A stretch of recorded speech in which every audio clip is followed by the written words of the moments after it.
me like that. Are you past the time? Put you on my mind.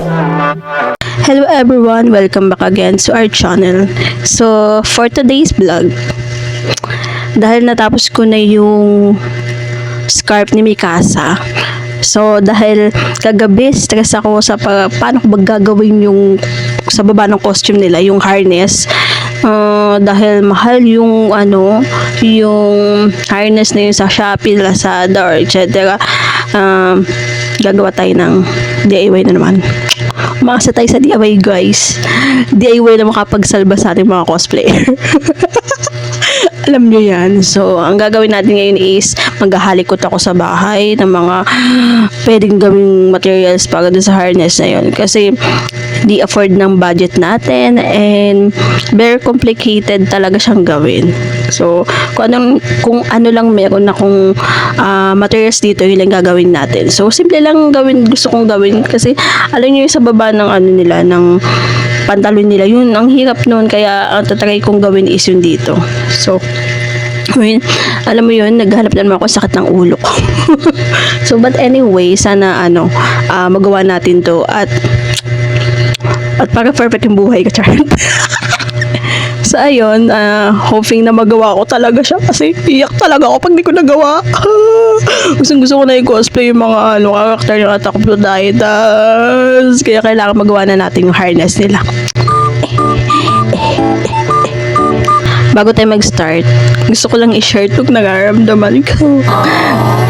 Alam niyo yung eagerness ko sa pagko-cosplay. Last year kasi nag-hiatus ako, parang hindi na ako nagko-cosplay gano'n kasi nababa yung self-confidence ko. Tapos tinamad na ako naggumawa ng mga DIY. Kaya hiatus muna ako, tumabi muna ako sa gilid. Ganyan. So ngayon, yung last year na umattend kami ng cosplay event dito sa Retro SM Mega Mall. Yun, nagkaroon parang nabuhay yung dugo ko. Alam mo yun? Nabuhay yung dugo ko para gumawa ng mga other costume na naman, other cosplay, DIY. So yun, parang may time lang talaga yung pagko-cosplay. Kaya wag mong pipilitin yung sarili mo mag-cosplay pag wala ka sa mood. So, dahil may mood ako ngayon, gagawa tayo. Sana matapos ko siya and sana magawa ko siya. So, tara na. Gawin na natin to. Tama na yung chika-chika nyo. Let's go! So yun guys, nakahanap ako ng mga tela dito na hindi na ginagamit. Katulad nitong pantalon na black na hindi na ginagamit. Ayan, saka ito pa. Gagawin natin yan. Tapos, yung mga pinagtabasan ko ng gray, gagamitin ko yan para dun sa likod. So, ayun, samahan nyo mag-DIY at mapagod sa araw na ito.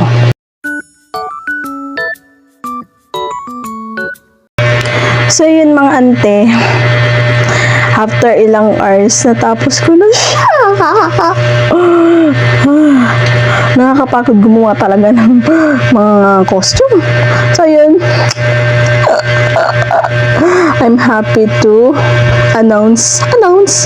I'm happy to tell you guys na nagawa ko siya. Hindi ako mapaniwala, nagawa ko siya. So, hindi siya perfect, but I guess, pwede na siya kasi sa loob naman to at di makikita.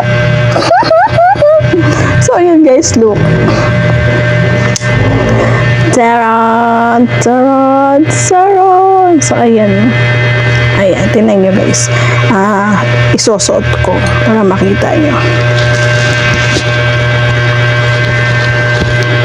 Wala kasi akong brown na parang dark brown, choco brown na ganito. So, ito lang yung nakita ko, kulay itim.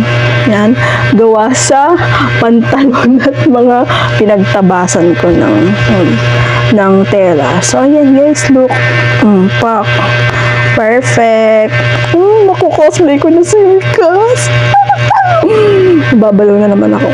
So, yun guys, explain ko na lang yung details saka yung paano ko siya ginawa after nitong video na to. Nakakapagod talaga. Sakit na nga ng likod ko. Pero anyway, I'm so happy talaga na gawa ko siya kahit DIY lang siya.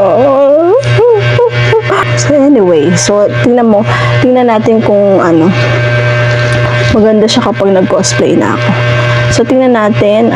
Papakita ko sa inyo. Wait lang. So, ito siya guys. In the full length. Ayan.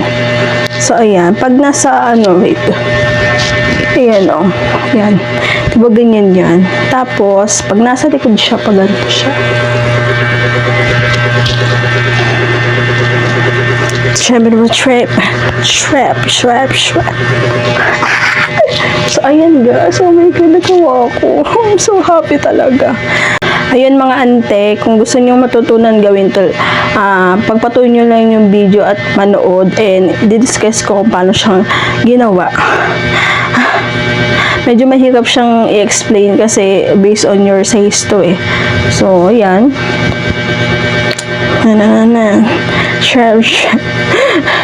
Ngayap na magsalita, di ko na alam gagawin ko. So, napagod na ako. But anyway, sana makatulong to sa inyo at makatulong sa in the near future sa mga new cosplayer and na madagdagan yung ideas nyo about cosplay na hindi kayo gumagastos ng mahal at actually wala kang gagastusin talaga eh. Diba? Maghanap ka lang ng mga gamit na pwede mong magamit dyan sa cosplay na gagawin mo. So anyway guys, please don't forget to subscribe me. Don't forget to subscribe me and hit my notification bell para lagi kang updated sa aking upload. So guys, see you in my next vlog. Magkakaroon na tayo ng makeup tutorial and cosplay tutorial. So, see you soon! Annyeong! So mga ante, ito na yung tutorial. Ayan, magsukat lang kayo ng mula shoulder nyo hanggang hips, back to back. Tapos for the width, sukat kayo ng 3.5 para yan matansya nyo yung tatahiin nyo. Ayan, 4 sila dapat.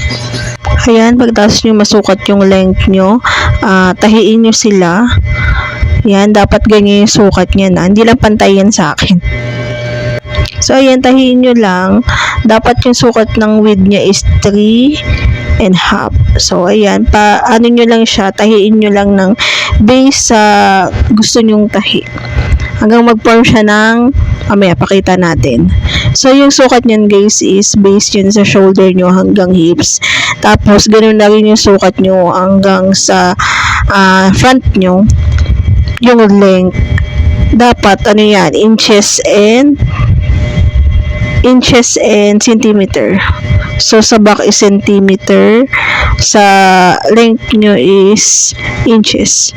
Tama ba? Naguguluhan ako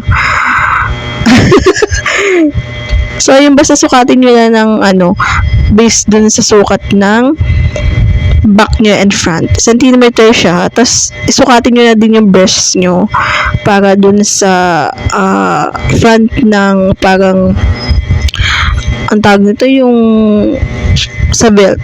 Yun. So, ayan. After nyo matahi, dapat ganyan kakalabasan yan. Ayan. Mahaba na siya, diba? So, dapat sukat sa inyo. So, ito naman, after nun gagawa tayo yung sa back niya, yung gray. Ayan, sukatin nyo lang din yung shoulder nyo, pababa, hanggang saan gusto nyong haba. So, ayan, bali ganyan yung magiging kalabasan yan. Ayan, i-shape nyo lang ng ganyan, pero nakasukat na dapat sa inyo yan. Ayun. Ayan, after nyan, bubutasan na natin. Ayan, nakita nyo yung pattern, dapat ganyan. Okay, after nyan, ganyan dapat ang pagpasok, paloob. O, diba? So, after nyan, ito naman yung ginawa ko, yung para dun sa dibdib. So, yung ito, yun, gumamit lang ako ng hindi na ginagamit na burp. So, kinuha ko lang yung yung nandoon, yung pangsabitan niya. So, yan ang magiging kalabasan niya, guys. So, yan, base yan sa size ko, guys. Dapat base sa size nyo. Sukatin nyo na lang. So, yan, guys. Ito na yung nagawa ko. After nyan, ito na yung hole na pinaghirapan natin. So, ayan na. O, diba? Perfect. So, diba? Sayo-sayo pa si auntie nyo, tuwan-tuwa. Siyempre, nagawa ko. Sino bang di matutuwa? So, ayan. O, diba? Sasagi ka ngayon, ante. So, ayan. Ayan. Perfect. Ay, kinikilig ako, nagawa ko siya. using lang ng mga pinaggamitan ng pantalon. O, sige. You don't even know me like that. Are you